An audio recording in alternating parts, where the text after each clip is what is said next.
اور یہ جو اس کے اوپر بھی میں بات کرنا چاہتا ہوں کہ ہمارے کئی لوگ پارٹی چھوڑ رہے ہیں. میں یہ سمجھتا ہوں کہ ان میں سے خیر کئی تو خیر میں اتنا جانتا نہیں ہوں، لیکن مجھے ایک کے اوپر سب سے زیادہ افسوس ہے. وہ میرا بہت پرانا ہماری پارٹی کی جس نے بڑی جان ماری ہے، عامر کیانی کی. تو مجھے بڑا افسوس ہوا اس کے جانے کا. لیکن ان کے اوپر بہت پریشر ہے اور ہر کوئی پریشر نہیں لے سکتا.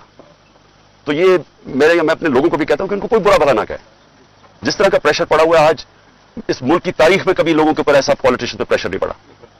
پکڑ کے لوگوں کو جیلوں میں ڈال رہے ہیں، فیملیز گھروں میں گھس رہے ہیں، عورتیں ہیں، فیملیز عورتیں ہیں وہاں، ان کو عورتوں کو ساتھ اٹھا کے شریعہ افریدی اور اس کی بیوی لے گئے جیل میں. یہ کبھی ہوا ہے پاکستان میں؟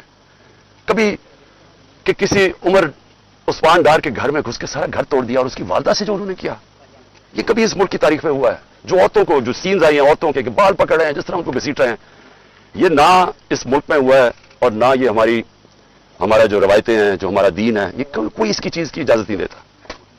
اور اس سب چیز کے اندر کیا چیز رہ گئی ہے کہ جو لوگ یہ پریشر برداشت کر گئے ہیں. میں اپنی پارٹی کے وہ لوگ جو پریشر برداشت کر گئے ہیں، قوم آپ کو ہمیشہ یاد رکھے گی.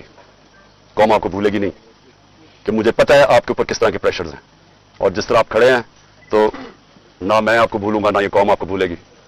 اور مجھے یہ بھی میں واضح کر دوں کیونکہ یہ اس طرح کا پریشر شاید ہی کبھی کسی کی پارٹی کے لیڈر کے اوپر یا اس کی پارٹی کے ممبرز کے اوپر ڈالا ہو جو اس وقت ہمارے اوپر پورا پریشر ڈالا جا رہا ہے. میں صرف ایک چیز واضح کرنا چاہتا ہوں کہ اگر میں اکیلا بھی رہ گیا نا، اکیلا، میں تب بھی حقیقی آزادی کے لیے اس ملک کے لیے کھڑا رہوں گا.